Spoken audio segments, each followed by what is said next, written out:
What's going on, guys? My name is College Sports Survived, and it's my pleasure to welcome you back to the College Hoops 2K Legacy Mode series featuring Coach Carter and the Fordham Rams basketball roster. Episode 42 promised to be a good one as always, but it'd be hard to imagine this episode being as action-packed as episode 41. The previous installment was drama-filled from beginning to end, starting with a heated rematch against the second-ranked team in the country, Michigan State, as we tried to avenge the loss they handed us in the NCAA tournament last year, and it was a showstopper. Pat Park led us in scoring as we saw the true freshman play well beyond his years to keep us well within the win. Whether against the Spartan zone or man, Park kept cracking the code offensively, and that set up for a potential game-winning drive to the basket, where Park, and unfortunately your Rams, came up just short. We got back to our winning ways, however, in the home opener, but the Hofstra Pride, they were not content with leaving the Rose Hill gym without some friction. Rodney Manning violently fouled Bennett Pincala and tried to intimidate him and jaw with him when the game was already out of reach. One of the most ugly fouls I've seen doing this College Hoops series. So on the other end, Pincala retaliated, letting him catch the ball and then shoving Rodney Manning, which resulted in a fight at center court. The biggest storyline heading into today's episode surrounded this situation. Would Pincala face punishment for starting the brawl at center courts? Obviously, this is not what Coach Carter likes. He's got a zero tolerance policy for this kind of stuff, and that would be well documented in this episode. As it's official, Bennett Pincala was suspended 3 games for his role in the altercation, meaning that he's going to miss the biggest game of this episode, NC State. Getting these spot starts will be Chen Li, who's very deserving. He's done everything Coach Carter's asked of him over the years, and he's never complained or missed a day of practice. And this is just a message that Coach Carter's sending out to his kids. He just doesn't like this type of action. It's understandable what Pincala did, but it's inexcusable at the same time. So Chen Li will be starting these next 3 games in Pincala's absence, and he's going to have 2 tune-up games to get the nerves out a little bit before that NC State matchup. And in his first ever start, Fordham beats NJIT by double digits. No surprise there. And 3 players got in double figures as well. That would be Damian, Hicks, and Dustin Black. But Chen Li was held to a donut in his first ever start. 4 missed free throws as well. Let's just hope that he got the nerves out of his system by the NC State game. But before that, he's going to have 1 more against Butler, which he did improve a little bit. He got into some foul trouble, but he put up a line of 4, 3, and 2 in a block. Check out the double-double by Pat Park as well. Dustin Black did get nicked up in this win, though, as he hurt his wrist in the Butler game, which he is going to have to play through for the next 2 weeks. And as you guys know, I think Dustin Black is awesome. A perfect 6-man, a perfect player both on and off the court. But you got to admit, the injuries are starting to pile up for him over his career. But we are going to need his scoring punch against arguably the best defensive team in the entire country, NC State, who just competed for the NCAA title last year. They lost in the title game, and they came into this season ranked 24th, and I'm not really sure why they're not in the top 25 as of this episode. So they've lost some major front court depth in the offseason, but they still trot out their starting guards from the Final Four roster. Adam Crossan will be the toughest task Damian has faced all year long. Here's hoping the coach's kid can hold him to under a season average of 20 tonight. But a former player decided to come to NC State as well, and it's a guy who I think fits in like a glove down here. Coach Carter has a reunion tonight with Jason Lyle, one of his former players from Richmond, as Lyle's defense and hustle and dog mentality fits in perfectly with the grit and grind culture of the Wolfpack, and he's a day 1 starter over here in Raleigh, so he will be starting tonight against Coach Carter and his Fordham Rams as we try to get that trademark win this season. We got the one against Notre Dame earlier on, but I would like 1 more against the premier program, and I think tonight's a good opportunity for it. It is inside. Chen Li on the opening defensive possession reads this backdoor play like a book and sends this out of bounds. What a start by Chen Li, who, as you saw, struggled a little bit in those 2 simulated games, his first 2 starts of his career. NC State would end up getting the 3 anyway. Adam Crossan scores the first points for the Wolfpack, but inside, Chen Li puts the ball on the deck and scores under control, on top of Jason Lyle as well. Nice little start here for Li, as then he grabs a steal inside, and it's 2 more for Chen Li. Fordham with the early lead, and Chen Li, the biggest contributor in that fact. Fordham up by 1, but I mean, Chen Li is already outproducing what he's done in the first 2 games as a starter. Damian Carter for the corner 3, no good, but Lloyd Hicks battling inside against the 7-footer. There's Hicks' second basket. But yeah, this is the first time that Lloyd Hicks is going up against a 7-footer. He's going to be going up against 7'1" Melvin Lang, a junior from Dallas, Texas. On the Wolfpack side of things, he's number 31, not on the floor right now though. 8:15 to go here in the first half. Over to the corner to Pat Park. He's going to kick it out to Kaya Hendry for 3. And I really like that play call. That's one I've actually started to manually call myself. I edited the playbook. And out of this play, I just feel like a pick and roll between Pat Park and Kaya Hendry. Both guys are so quick and they're so good in close quarters like that. I feel like that's going to be a very tough play to stop, as Coach Carter enjoying what he sees from the sidelines. Fordham is having no problems against one of the best defensive teams in the country so far. They're up 11 right now, 23-12. The Wolfpack, they seek a run to try to get things going, and inside, Rondell Dunnington comes in for some reserve minutes. But Melvin Lang does get it back and score a 3-point play. So Dunnington and KJ Bigsby in for a quick little break for Chen Li and Dustin Black. We're going to have to go a little bit deeper in the front court with no Bennett Pincala, but NC State right back in it, only down by 6 here. You never know with these big market teams at home, these premier programs at home, they can come back and make it a game at any point, and it looks like the Wolfpack are trying to do just that. Jason Lyle with probably the most Jason Lyle basket you'll ever see, battling against both Chen Li and Lloyd Hicks to get 2 grimy points. That's exactly what Lyle is known for, man. He's going to fit in great down here. So here's Henderson. He's playing some small ball 5, and he'll actually move and catch and fire. NC State's with another 3. They're right back within 1. It's actually the 4th 3-point shooting team in the ACC, and that's pretty impressive with some of the programs you got over there. They're only 7th in field goal percentage, but this is a really good 3-point shooting team, and along with their defense, it's a tough roster to match up against. Dustin Black with the equalizer. Nicely done there to retake the lead. Under a minute to go, and Fordham still is clinging on to that lead, and that would remain the same going into the locker room as well. So Fordham shooting 46%. They've made 3 threes, but they've cooled down from 3 as the game has gone on. They're not lighting the world on fire with their jump shooting, but the way they're protecting the ball, that's been what's really keeping them in it. That, along with Chen Li's awesome first half. He's got 6, 4, and a block. But as a team, Fordham only 1 turnover against this very prominent defensive program. So still with the lead, Chen Li puts the ball on the deck again, and he's going to pull from 15 feet against the zone, and he cashes in yet again.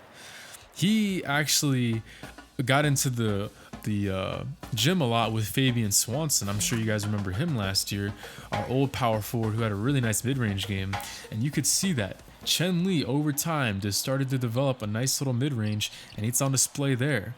I guess Jason Lyle didn't read the scouting report, as Adam Crossan, look at this 3. One of the better 3-point shooters in the entire country. Adam Crossan is shooting 44% on the year. It was a nice hedge by Chen Li, but sometimes good offense just beats good defense. So now it's a 41 up game, 8:44 to go. Pat Park's been a little quiet after his spectacular episode last time out. As look at this, nice extra pass by Lloyd Hicks over to Chen Li, who again scores in traffic. He's in double digits and then grabs another steal. He's hacked and goes to the line for 2 more opportunities to score some more points. Chen Li, man, how about this game? He's making 2 free throws here. That'll make it 12 points, 4 rebounds, and a block. Well, more than outdoing what he's done in his first 2 games as a starter. I was actually thinking about switching over and letting Junior Battle get the start at power forward, but I remain loyal with the guy who's been here for 3 years. Not saying anything against Junior Battle. He's played really good minutes off the bench for us, but Chen Li stuck it out, and he's having a great day. Nice pass there by Kai Hendry finding KJ Bigsby for 2 big points down the stretch. 47-44, starters coming back in, except Dustin Black continues to play in favor of Kai Hendry, who's played a lot of minutes here in the second half.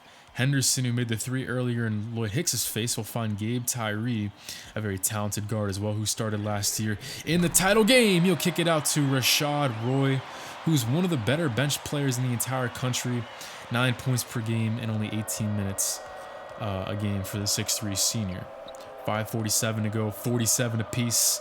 Offense has been not as easy to come by here as the game continued to go on. This Wolfpack defense starting to toe in after looking very vulnerable to begin this game. You gotta know where the shooter is. Come on, Dustin Black.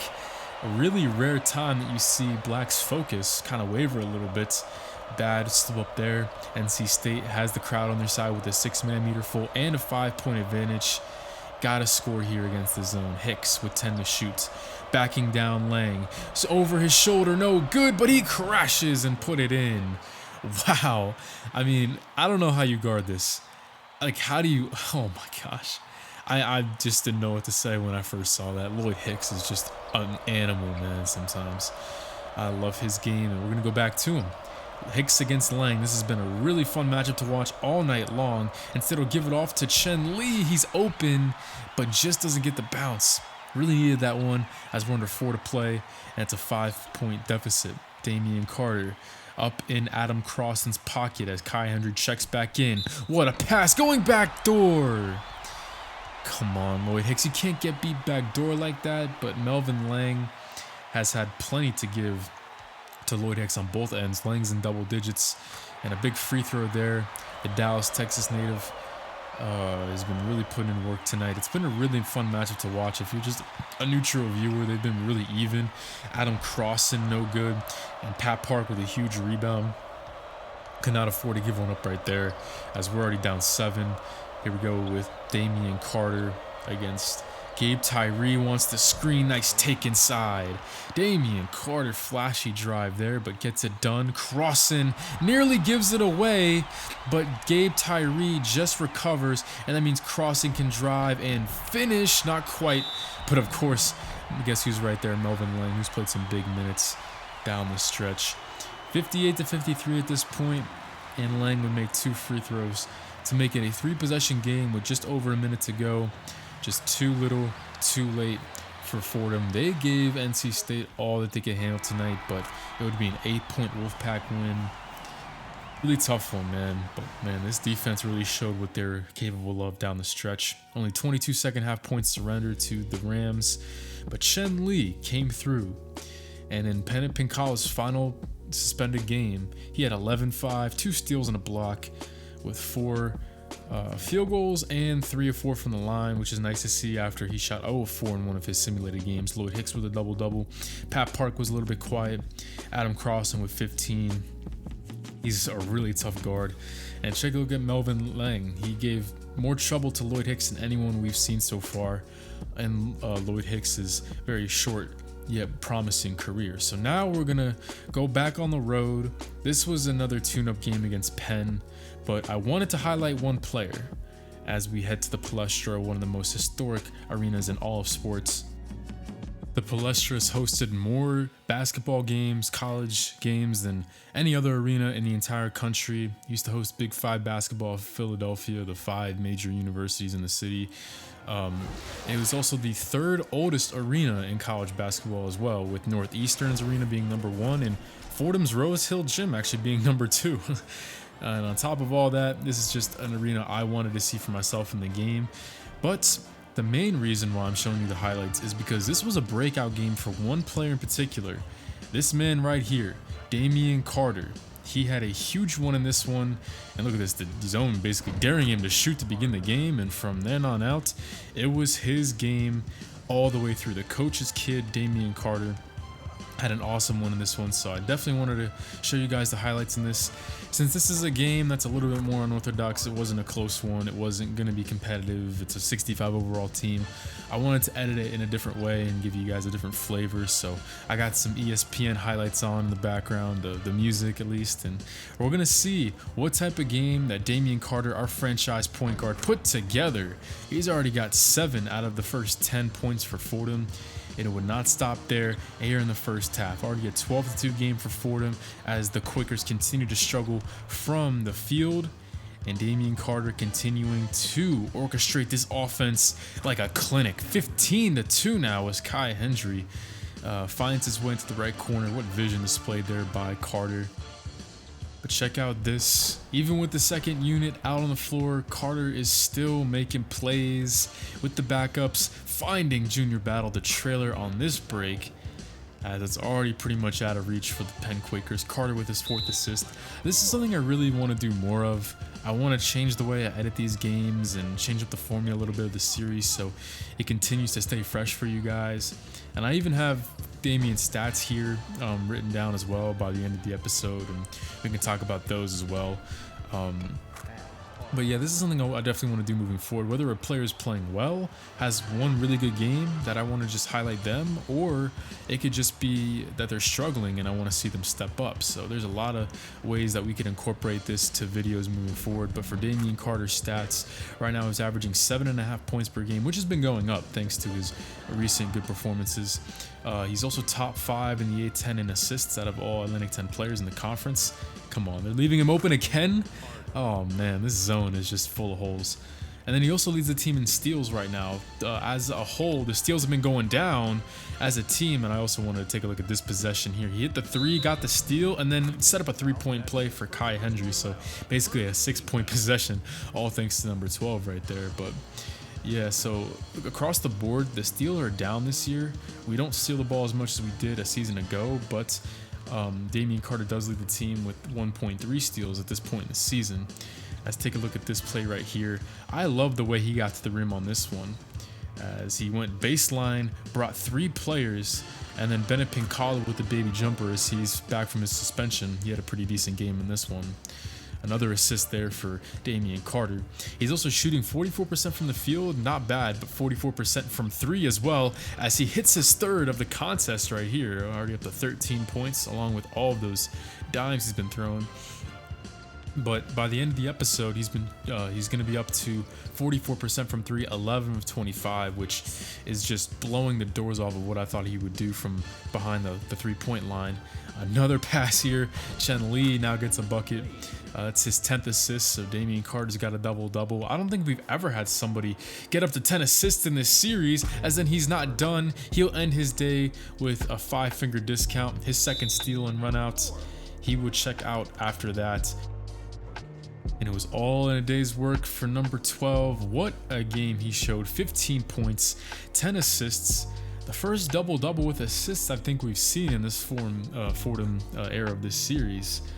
On top of that, he's helping Fordham grow their lead out to a huge margin. And I also wanted to highlight Junior Battle before we get out of here. I know this is Damian Carter's game, but Junior Battle with his 3rd block right there, he got a lot of minutes because Lloyd Hicks was kind of dogging it out there. He really didn't have a good one. I think he was like 1 of 7 from the field. But Junior Battle played a lot of minutes today because he earned them. Look at this right here. Battling with 3 Penn Quakers for 3 chances at it. Junior Battle finally puts it in. Man, I really wish I could have. Oh my god, look at this. Another steal off the inbound. I almost forgot about that. Yeah, Junior Battle also with a huge game in this one. I almost forgot that he did that. But yeah, I really wanted to give Junior Battle a start there too with Pincala's suspension, but Chen Lee really earned it too. Nonetheless, Damian Carter, 15 points, 10 assists, 2 steals, 3 threes, 6 of 10 from the floor, along with a rebound as well. Definitely wanted to highlight this because this was a masterclass game for our franchise point guard. I was really impressed with this one, and really impressed with Junior Battle too. I'm glad I got him a highlight there at the end because he actually played more minutes than Lloyd Hicks in this one, just because of the way Hicks was dogging it out there. But maybe this is something that we make more of a common occurrence moving forward, being able to highlight guys if they're having a nice run, if they're having a slump, or if they just have one huge game and I just want to focus on them, kind of like a player lock thing. So let me know if you want to see more of this. I think this would be awesome to bring to the series, to try to change up the way that this series is edited and change up the formula to keep it more fresh for you guys moving forward. Fordham wouldn't stop there though. In response to the tough loss to the Wolfpack, we now start a 3-game winning streak. So we took care of Mid-Tennessee State, who has the same team overall as we do, 81, but we just held on after nearly blowing an 8-point halftime lead. Good to see Lloyd Hicks grab 13 rebounds after some recent struggles, but the turnovers really hurt us in this one and almost cost us the win. And then we'd win against Bowling Green by 8, with Curtis Masogo dropping 28 points and 8 rebounds on Lloyd Hicks. Masogo was a player that we had on our target board all the way back in the first season of this series, so it's good to see him become a productive player, but he took Hicks to school in this one, while Hicks only scored 1 field goal on the game. Junior Battle outplayed him yet again. It's been a disappointing episode for Hicks, especially after the killer start to his career, but I wouldn't sweat it. This is still a team full of freshmen, and inconsistencies all but guaranteed with a team this young. The episode finale is yet another rematch. Fordham flies to South Bend on Christmas Eve here in the series to battle the Fighting Irish for a second time this season. That was definitely the biggest win in season 4. It was a W that elevated us to the NIT semifinals at the time. It displayed the best basketball we've seen from Lloyd Hicks, and it gave the future of this team plenty of hope. It's hard to beat a team twice, especially on the road this time, but it would be a very nice way to end the episode, as Fordham is in the holiday spirit as they search for their 10th win on the year, this time on Christmas Eve. Here we go, guys. So Fordham wins the tip yet again. Lloyd Hicks has had no problem winning those so far in his young career. As we go inside, nice pass immediately out of the gates, playing some good team basketball. As we go inside to Pat Park, Pat Park gave the dish to Kai Hendry to begin this game. As Notre Dame now gets things cooking on their first offensive sequence, Lloyd Hicks snatches it though. Great start for the Rams, and the first 4 points belong to Fordham. Damian Carter yet another dime there as we move forward. It's a 10-2 start for the Rams here on the road, quieting this arena. Then we give the ball to Lloyd Hicks at the elbow. He had 18 and 12 in the last meeting against Notre Dame, and it looks like he's going to be hungry to get things turned around after his recent struggles. But Lloyd Hicks kind of weirdly limps to the free throw line. Looks like he's a little shaken up here after the tough foul. He'll get 1 free throw, but Notre Dame calls timeout, and as you hit the substitution menu, you'll see that Lloyd Hicks picked up an injury there on the take to the basket. He pulled his hamstring as he came down a little bit awkwardly after jumping up and getting hit on that layup. So Lloyd Hicks, just as a precaution, will check out here in the opening minutes and will return to the locker room. So Chen Lee comes in and Junior Battle also comes in, and it's good to see, at least in some good news out of all this. We're going to see extended minutes from Battle, who's been playing so well recently. As Notre Dame, nice little pick and roll there.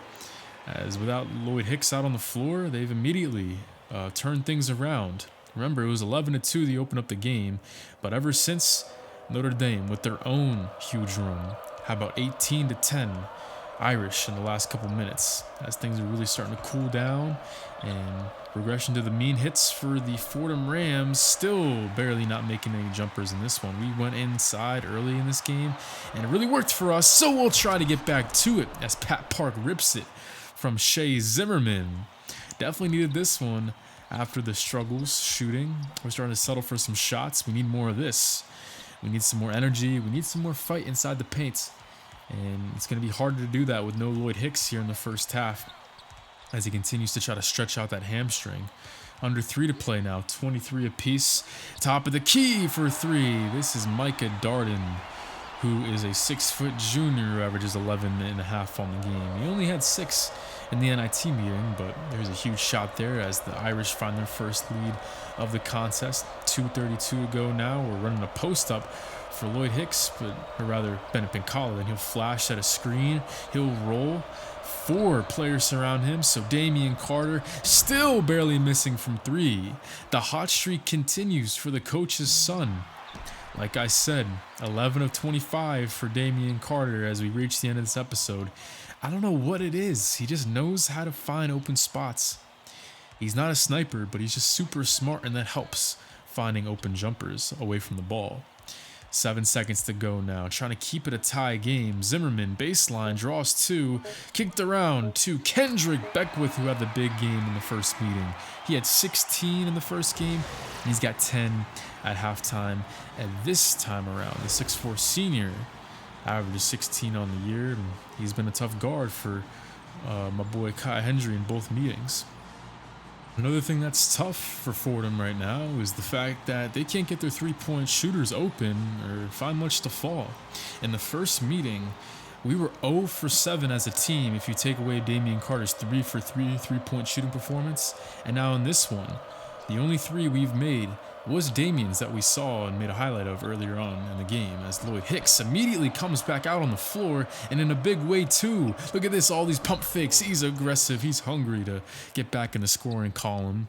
But that'll cut it to a 4-point game. If we can somehow pull this one out and Lloyd Hicks has a big second half, I'm going to have a lot of respect for him, especially after the way he kind of dogged it there again in the Penn game. If he can come out and have a big second half in this one, man, that would definitely turn the tides, maybe get him out of the doghouse a little bit as well. As we almost get a steal here, we probably should have twice.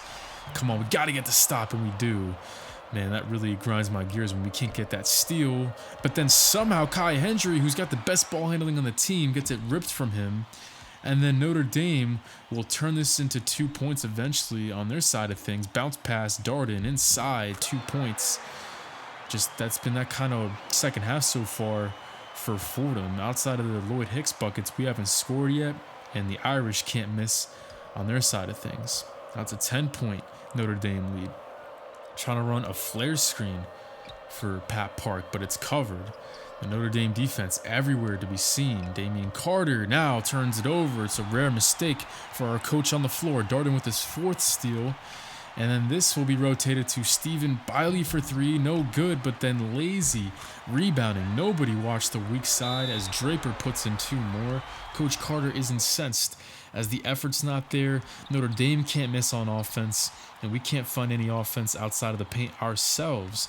Beckwith inside, blocked by Chen Lee. Great timing on that one, but then no communication between Damian Carter and Kai Hendry on the outlet pass. It's just been that type of second half, and unfortunately, I guess the Irish figured us out.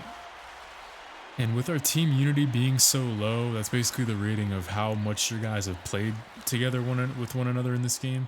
Our team unity is really low because we're a team full of freshmen, so there's going to be times like this where you just can't score, where you just can't get a stop. And unfortunately, this Notre Dame game in the second half was one of those times that everything I could, but at the end of the day, 13 would be the closest we'd get, with the final score being 77 to 64. Notre Dame get their revenge after shooting 69% in the second half. Like I said, we couldn't stop them, and they scored over 40 points on us without even really needing the 3-point line. All I can say is I just hope we're getting this out of our system before conference play comes around, which will be next episode. This was our second to last game out of conference, as Damian Carter, 6 assists, 5 steals, but 5 turnovers. Really not the type of game that we normally see out of him in terms of the mistakes. Hendry and Pat Park also had some turnovers as well. That really hurt us in this one. After we took care of the ball so well against NC State, I was not expecting to turn the ball over 13 times here in South Bend, as Micah Darden, Kendrick Beckwith, and Quentin Draper all left their marks on this one.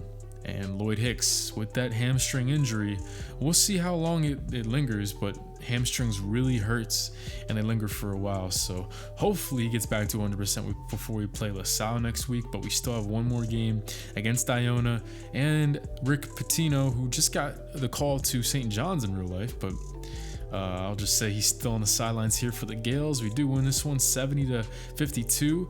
Nice 23-point game for Hendry with 7 rebounds as well.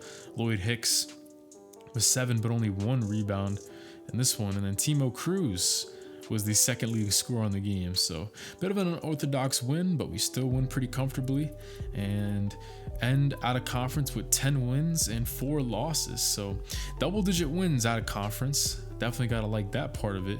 And we're going to open up next episode against LaSalle, a game that we should actually win, one that we're actually favored in for a change. Then we face Dayton, Temple, who's always tough, Rhode Island, who's much improved, and St. Louis, whose young core is starting to get older, wiser, and better by the day. So some good games for us, some favored games for Fordham and company to open up conference play, but some games that might be tough as always.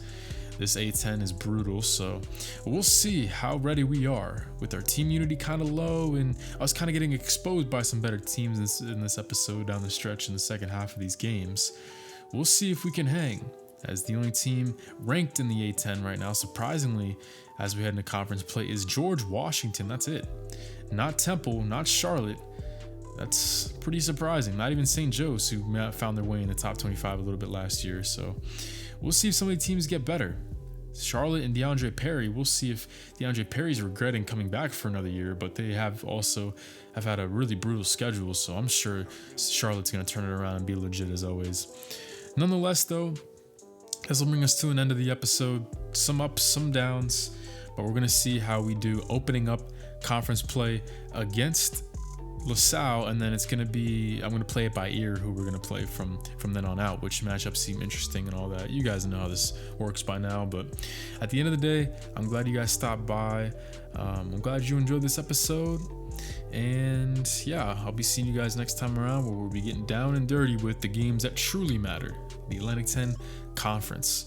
So in this series, we've gone 3-13 in the conference. We've gone 5-11, 8-8. Let's see if we can finally finish above 500 for once and compete for that regular season title. I think we have the talent to do it. It's just the cohesion's not quite there, but hopefully this team will mature as we continue to play games with one another. So LaSalle and some more A10 basketball coming in the next episode. Hope to see you guys there. I'm College Sports Revive signing out, and I'll see you guys next time. Peace out, everybody.